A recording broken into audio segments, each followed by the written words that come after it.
Ngayon, tatanggalin natin yung lumang grease niya dahil ordinary lang pong grasa ang nilagay. Kung wala kayo pambiling CVT cleaner, pwede pong gumamit ng sabon.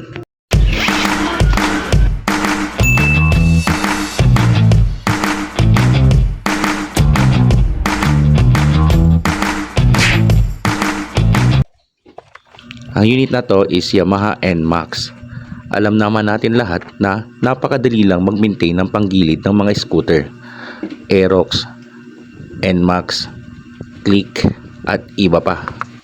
Ang gawain ito ay napaka-basic lang at ang tools na gagamitin na dito is napaka-basic tools lang din. Kung meron lang kayong screw, T-range na 8, G's at saka mga socket range, much better kung meron kayong electronic impact drive.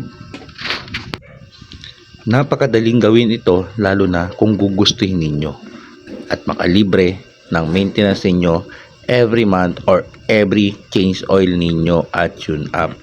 Laging tatandaan, isabay po yan sa change oil at tune up para laging maayos ang ating mga makina o panggilid.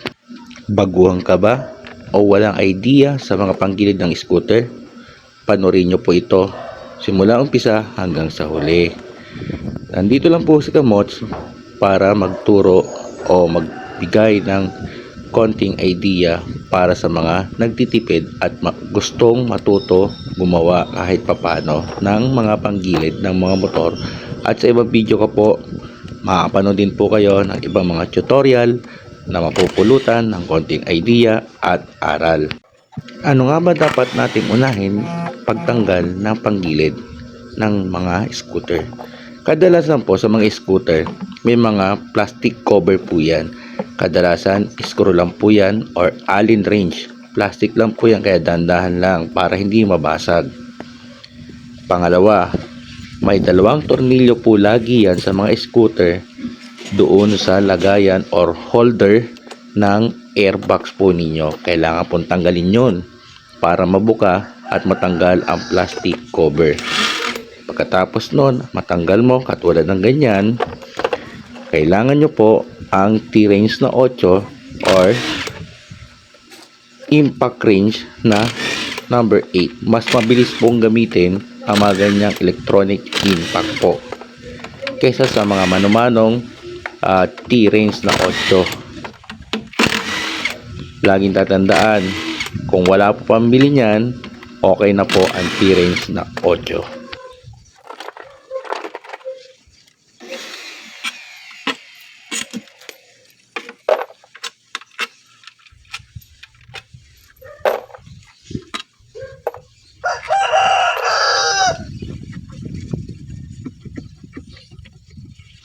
Kadalasan, mahirap tanggalin ang panggilid kahit tanggal na lahat ang tornilyo.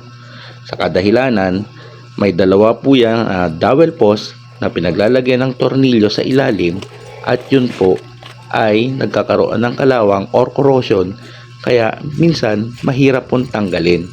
Kaya kayo, pag natanggal nyo na po ang panggilid nyo at ibabalik nyo na, ugaliin po ninyong lalagyan ng grasa ang mga dowel post. Ayan, gamit lang kayo ng rubber mallet para safe kesa sa mga kahoy or metal na bagay katulad ng martilyo.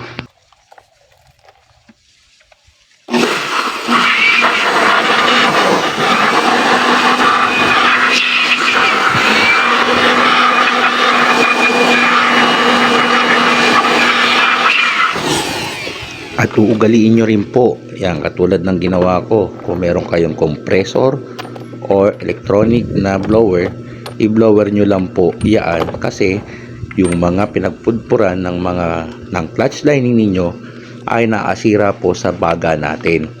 Hindi po natin namamalaya na pag naamoy po natin yun, napupunta sa nalalanghap natin, apektado po ang baga natin.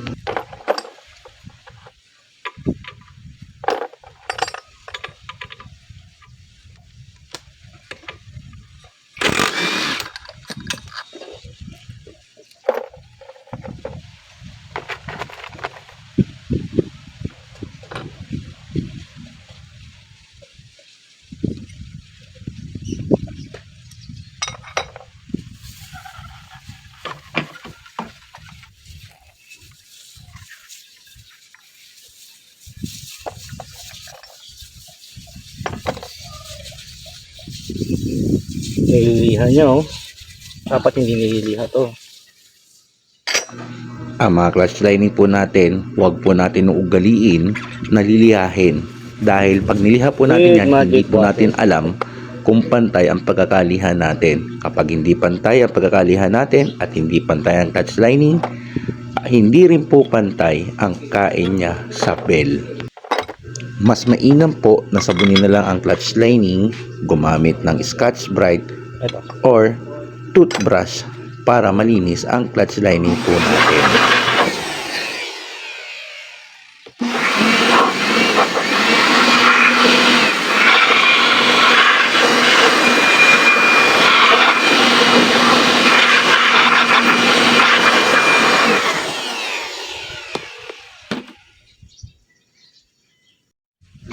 Ugaliin din po natin na baklasin ng buo ang torque drive po natin para mapalitan yung nilagay natin na lumang grasa or grease.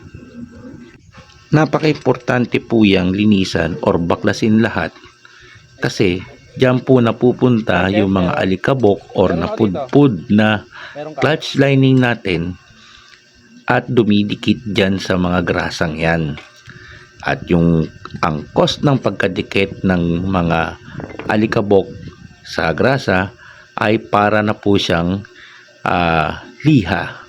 Pwede pong masira po yan, kaya laging i-maintain po ninyo ang torque drive po natin. Laging pa maglilinis ng panggilid, bubuksan lahat, at saka lilinisan yung mga lumang grasa at papalitan po ng grasa natin. At tatandaan, wag na wag po tayong maglalagay ng grasang ordinary. Mas maganda kung ilalagay natin ay high temp. Bago nyo matanggal ang female at male na torque drive, meron pong tatlong bakal dyan. Ayun yung tinanggal ko. Yung po yung bakal na maliit na bilog na guide po niya, kailangan pong tanggalin yun para totaling mabiyak nyo po yan at mapaghiwalay.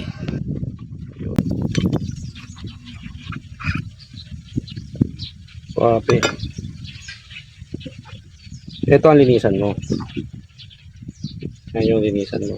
Habang ano ko to. Ito, wag na to. Wag na lang to.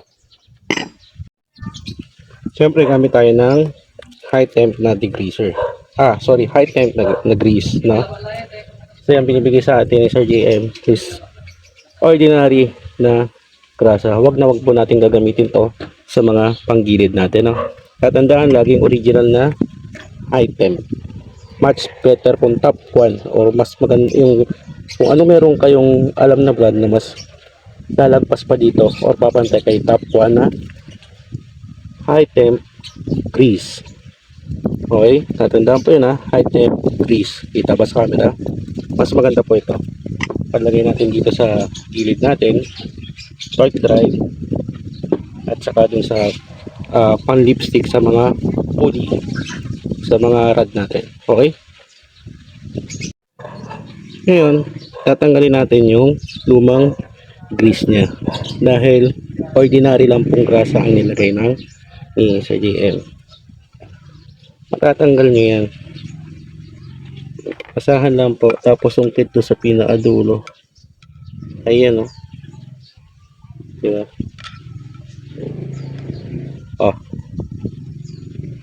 Natutunaw po yung mga ordinary. Kung hindi naman po natutunaw, natutuyo po. Kaya minsan nasisira yung mga ano natin. Hindi kaagad natatanggal yung torque drive o yung pulley. Kung mapapansin nyo sa social media, may mga gano'n na nangyayari na hindi natatanggal, no? Dahil sa mga ordinary Grasa. dami, ordinary siya. Tanggalin lang po natin yan dahan-dahan. Palitan natin siya ng original na high temp na grasa. Yan.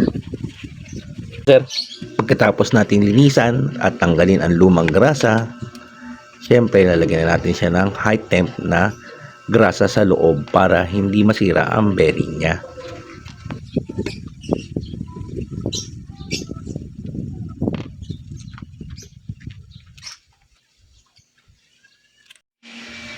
At sa pag-assemble o pagbabalik ng torque drive, be sure na yung dalawang o-ring po dyan is buong buo pa. Ang dalawang o-ring na yan ay malaki ang ginagampanan para ma-maintain ang kaayusan ng torque drive po natin at ng bearing ng torque drive natin. Kapag alam nyong sira na po ang o-ring na yan, mas maganda po bumili na lang po kayo sa suki nyo pong mga tindahan.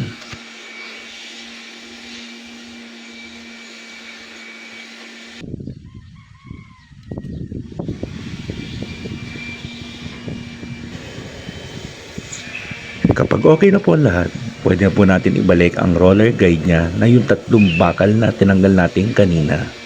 At be sure lang na wala po siyang alikabok or buhangin na nasama.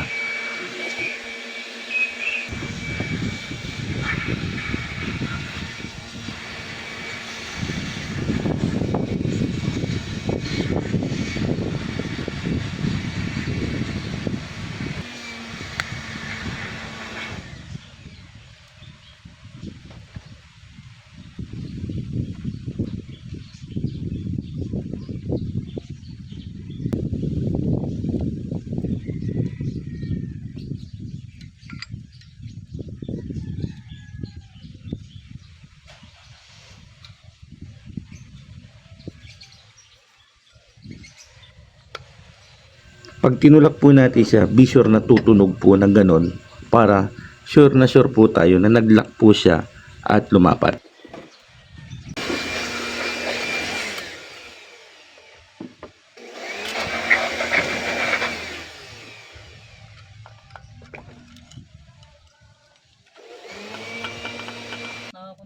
Pag magbabalik na po kayo, be sure lang yung ilalagay po natin na grasa sa dalawang rod na yan ay lipstick lang po, yung bahagyang-bahagya lang. Kasi pag nasobrahan po yan, sayang lang din po at kakalat lang din po yan dyan sa pinakapanggilid niya po. Magkakos po yan ang dragging po natin ng mga motor po natin. Kaya tatandaan, lipstick lang po ang pagkakalagay ng grasa dyan. Ano yung panbag? Bakit? Hindi na sa ito.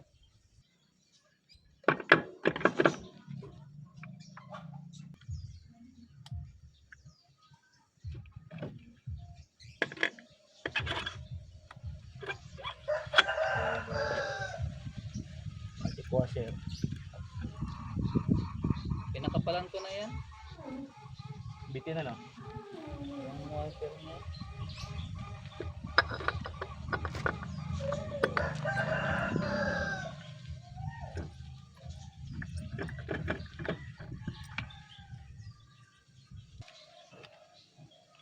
Hindi na nagpapantay yung washer kasi na ito eh. Oo. Hindi talaga nagpapantay ito, no? Hindi.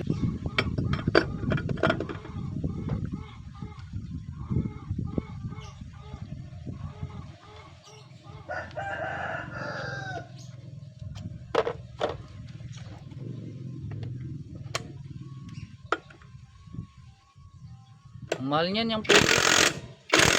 350 lang yan.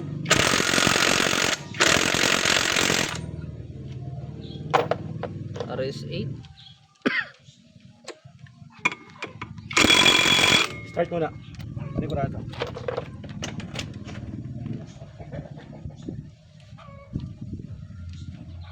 Stand. Laging tatandaan, bago po ninyo ilagay ang mismong cover niya, i-testing nyo muna po siya. Tingnan natin kung may luluwag o may mali tayong nailagay. Yan na.